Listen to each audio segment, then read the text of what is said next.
Shalom saudara-saudara dimanapun berada, bersama saya Hikman Sirait. Pada kesempatan kali ini kita kembali belajar menafsir Alkitab.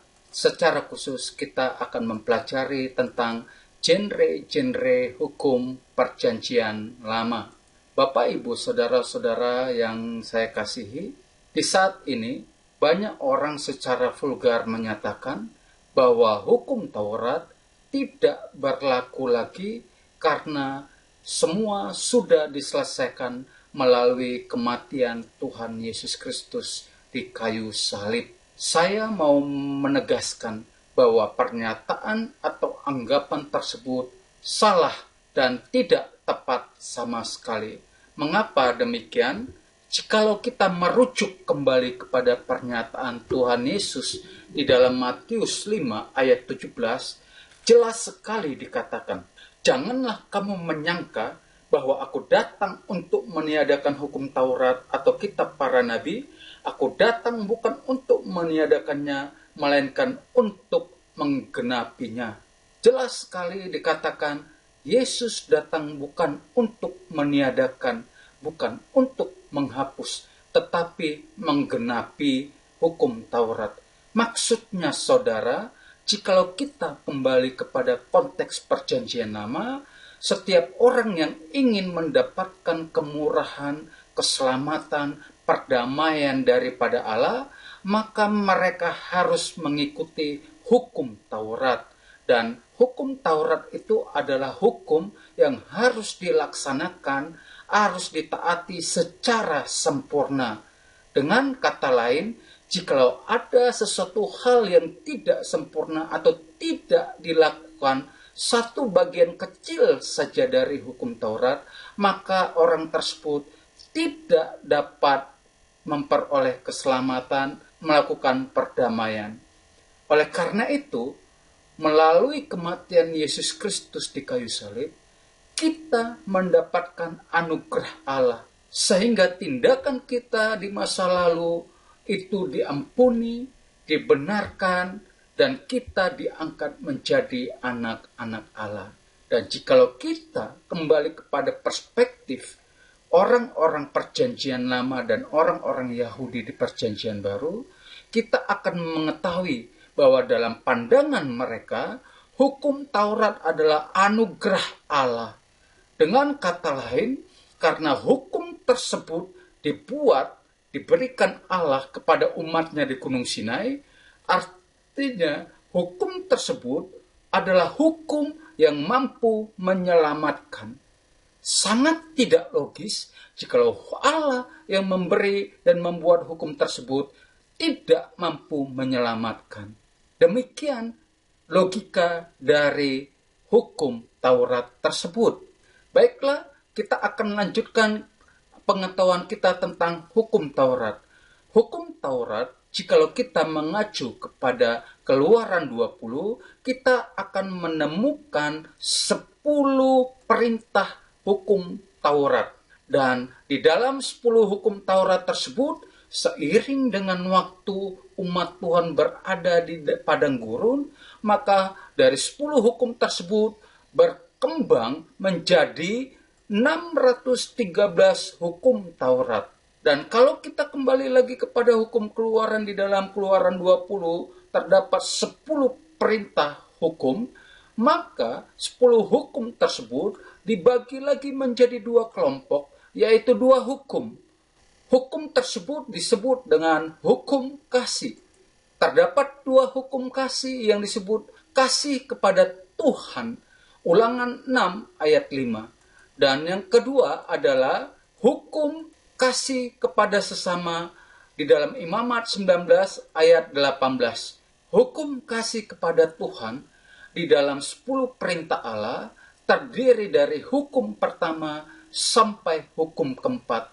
Inilah yang seringkali kita kenal dengan hukum kasih secara vertikal, yaitu hukum kasih kita kepada Allah. Dan hukum kasih yang kedua yaitu kasih kepada sesama, yaitu terdiri dari perintah kelima sampai perintah ke-10. Ini yang kita kenal dengan hukum kasih secara horizontal. Kasih kepada sesamamu manusia seperti engkau mengasihi dirimu sendiri. Sekali lagi rangkumannya dari 10 hukum Taurat menjadi 2 hukum kasih, yaitu kasih kepada Tuhan dan kasih kepada sesamamu manusia. Kasih kepada Tuhan terdiri dari hukum Taurat yang pertama sampai hukum Taurat yang keempat. Kasih kepada sesama dimulai dari hukum Taurat kelima sampai hukum Taurat yang ke-10. Dan kalau kita melihat kembali kepada hukum Taurat kelima sampai kepada hukum Taurat ke-10, maka hukum kasih kepada sesama dimulai dengan pernyataan hukum positif. Hormatilah ayah dan ibumu supaya lanjut umurmu di tanah yang diberikan Tuhan Allahmu kepadamu. Sebelum saudara mengasihi orang-orang yang saudara tidak kenal, maka kita diajarkan lebih dahulu untuk menghargai, untuk menghormati, untuk mengasihi orang-orang terdekat kita. Dan secara spesifik, di dalam orang-orang terdekat kita itu adalah orang tua kita yang sudah melahirkan kita, yang sudah merawat kita, yang sudah melindungi kita, yang sudah mendidik kita, dan sebagainya. Bagaimana mungkin kita dapat mengasihi orang yang tidak kita kenal jikalau orang tua kita saja tidak kita kasihi, tidak kita hormati? Dan bagaimana mungkin kita dapat mengasihi Tuhan Allah yang secara kasat mata tidak terlihat jikalau orang tua yang ada di depan mata kita, yang dekat dengan kita secara fisik, tidak kita kasihi? Inilah yang disebut di dalam hermeneutik konteks logis atau dapat diterima dengan akal sehat. Namun sudah seharusnya jikalau kita mengasihi Tuhan, maka kita pun mengasihi sesama kita manusia. Secara khusus kita sudah lebih dahulu mengasihi kedua orang tua kita. Selanjutnya, saudara-saudara, dari 10 hukum Taurat yang lalu berkembang menjadi 613 hukum Taurat, maka 613 hukum Taurat itu dikelompokkan ke dalam 3 kelompok. Yang pertama adalah kelompok hukum sipil. Yang kedua adalah kelompok hukum religius atau hukum kultis. Yang ketiga adalah kelompok hukum moral. Hukum sipil adalah hukum yang mengatur umat Tuhan sebagai bangsa pilihan Tuhan untuk hidup bermasyarakat dan bernegara. Sementara hukum religius adalah hukum yang mengatur bagaimana umat Tuhan, umat Israel menyembah kepada Tuhan. Jadi menyembah Allah itu juga ada aturan-aturan yang mengaturnya. Tidak boleh dilakukan secara sembarangan. Karena apa? Karena Tuhan yang kita sembah adalah Tuhan yang agung, Tuhan yang kudus, Tuhan yang maha kuasa, dan Tuhan yang suka dengan keteraturan. Yang ketiga, hukum moral adalah hukum yang menyatakan prinsip-prinsip Tuhan untuk hubungan yang benar dengan Tuhan secara vertikal dan dengan sesama manusia secara horizontal. Lebih tepat ini berbicara tentang hukum etika atau panduan moral atau panduan etika umat Tuhan. Saudara-saudara, kita perlu mempelajari lebih dahulu tentang latar belakang hukum Taurat. Latar belakang hukum Taurat terdapat di dalam Keluaran 20 ayat 1 dan 2.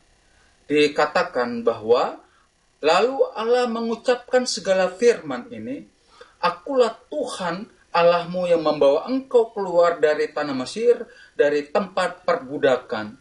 Jadi latar belakang dari hukum Taurat atau mukadimah dari hukum Taurat adalah Keluaran 20 ayat 1 dan 2. Dan secara eksplisit dinyatakan bahwa latar belakang tersebut adalah perbudakan orang Israel di Mesir. Hak apa saja yang dirampas? Pertama adalah hak untuk hidup merdeka. Umat Israel berada di dalam intimidasi, di dalam tekanan. Mereka tidak bebas melakukan apapun. Mereka dituntut untuk bekerja terus sepanjang waktu. Apa yang mereka kerjakan tidak sebanding dengan apa yang mereka terima. Disinilah mereka diperbudak. Seorang budak tidak bisa memperoleh kemerdekaan atau tidak bisa hidup bebas, hidup nyaman. Mereka berada di dalam kungkungan. Selanjutnya, hak untuk menikmati hasil kerja. Mereka tidak dapat menikmati hasil kerja mereka. Mereka sudah bekerja sangat giat, bahkan lebih dari waktu yang dapat mereka tanggung. Mereka dipaksa bekerja pagi, siang, malam. Artinya melampaui kemampuan mereka, tetapi mereka tidak diberi kesempatan untuk menikmati hasil kerja. Padahal jikalau kita mengacu kepada Kejadian 2, jelas dikatakan bahwa hari ketujuh adalah hari peristirahatan Allah, bukan karena Allah butuh istirahat, tapi Allah ingin mengajarkan kepada kita semua, setelah engkau bekerja selama 6 hari, maka engkau butuh istirahat di hari ketujuh untuk memulihkan tenagamu, untuk memulihkan fisikmu, untuk memulihkan tubuhmu, dan yang selanjutnya, engkau butuh waktu untuk menikmati hasil kerjamu selama 6 hari. Menikmati hasil kerja bersama dengan keluarga yang kita kasih, bersama dengan orang-orang yang kita kasihi. Dan selanjutnya kita dapat menikmati perkumpulan kita atau persekutuan kita bersama-sama saudara seiman untuk menaikkan ucapan syukur karena diberi nikmat yang begitu luar biasa selama 6 hari dan kita bisa menikmatinya di hari ketujuh. Selanjutnya, saudara, hak untuk beribadah kepada Allah. Jelas sekali kerja paksa, aturan-aturan yang ketat itu membuat umat Tuhan tidak dapat beribadah kepada Allah, bahkan tidak diberi kesempatan untuk beribadah kepada Allah. Oleh karena itu, pembebasan umat Tuhan dari perbudakan di Mesir, tujuan besar utamanya adalah supaya mereka dapat beribadah kepada Allah yang Maha Kuasa, yaitu Yahweh. Alasan keempat adalah hak untuk memiliki keturunan. Orang Israel tidak diberi hak untuk memiliki keturunan secara khusus keturunan laki-laki. Perhatikan baik, ketika Firaun mendengar bahwa umat Tuhan dalam jumlah yang besar, dia mengalami ketakutan. Takut terjadi pemberontakan, takut terjadi kerusuhan, takut umat Tuhan membela kepada bangsa lain ketika terjadi peperangan. Maka terjadilah satu dekret, yaitu dekret untuk menghanguskan, membinasakan atau yang disebut dengan genosida terhadap umat Israel. Jadi genosida itu sudah ada di masa Firaun. Hak untuk mendapatkan keadilan dalam hukum. Sebagai seorang pendatang di negeri Mesir, sebagai orang yang berada di dalam kungkungan, dapat dikatakan sebagai budak, maka seorang budak, orang asing, mereka tidak mendapatkan kesempatan atau keadilan yang sama di dalam hukum.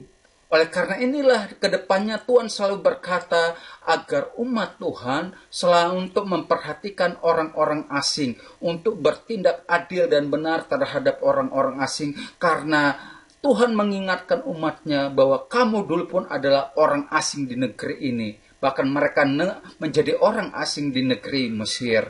Dan selanjutnya saudara, yang perlu kita pelajari juga adalah bahwa di dalam perjanjian lama kita dapat mengklasifikasikan hukum perjanjian lama. Ada 4 klasifikasi hukum di dalam perjanjian lama. Hukum pertama adalah hukum kasuistik atau yang disebut dengan hukum kasus. Yang kedua adalah hukum apodiktik atau yang disebut dengan hukum absolut. Yang ketiga adalah hukum partisip. Keempat adalah hukum pembalasan atau lex talionis. Jadi saudara, dari 10 hukum yang berkembang menjadi 613 hukum Taurat, 613 hukum Taurat itu dapat diklasifikasikan menjadi 4 hukum atau 4 bentuk hukum, yaitu hukum kasuistik, hukum apodiktik, hukum partisip, dan hukum pembalasan. Selanjutnya saudara, kita perlu mempelajari bahwa di dalam dunia kuno, bentuk-bentuk hukum itu atau perjanjian-perjanjian hukum terdiri dari 2 bentuk. Bentuk pertama adalah fakta paritas, bentuk yang kedua adalah fakta fasal. Fakta paritas adalah perjanjian yang dibuat antara raja yang memiliki kesamaan kedudukan. Artinya apa? Raja kecil membuat perjanjian dengan raja kecil, raja besar membuat perjanjian dengan raja besar. Contohnya adalah kerajaan Mesir membuat perjanjian dengan kerajaan Hatti. Di era modern ini, fakta paritas itu seperti antara perjanjian Amerika dengan Rusia, atau Amerika dengan Tiongkok, atau Rusia dengan Tiongkok, atau dengan negara-negara besar dengan negara-negara besar lainnya. Sementara fakta fasal adalah perjanjian antara raja besar yang kedudukannya sangat tinggi dengan raja kecil, atau raja penguasa dengan raja jajahan. Seperti kerajaan Hatti dengan Ugarit. Atau di dalam modernnya kita bisa membandingkan perjanjian antara Amerika dengan Haiti atau antara Amerika dengan Indonesia yang tentu saja levelnya berbeda, saudara. Secara keseluruhan, pada pertemuan ini saya sudah menyampaikan secara ringkas dan padat tentang genre-genre hukum di dalam perjanjian lama. Selanjutnya, kita masih bertemu di dalam genre-genre hukum, namun secara spesifik kita akan mengkaji secara luas tentang bentuk-bentuk hukum atau tradisi hukum di dunia kuno. Terima kasih, Tuhan Yesus memberkati. Shalom.